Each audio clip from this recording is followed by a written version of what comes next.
Industrial transformation making the difference. Combining PLC, drive and SCADA as virtualized Docker components to run on an edge device or in the cloud. This showcase is a cooperation between Baumüller, Flecs and iniNet and illustrates how easy it is to both install powerful software on the drive PLC as well as to implement a digital twin in the cloud by using just exactly the same components.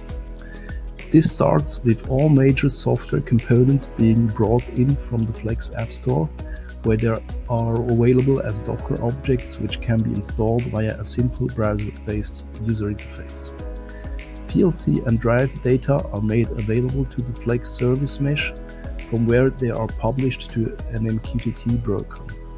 The SpiderControl SCADA server contains the Spider PLC, which provides a simple functional block to subscribe to such a variable of the MQTT broker.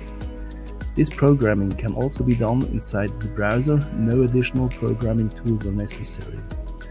The browser-based UI finally displays the process as an HTML5 client. Although all of the involved components are running on the Baumüller IPC, most of the functions like MQTT broker, SCADA server or HMI could equally be installed and operated in the cloud by using exactly the same installation procedure.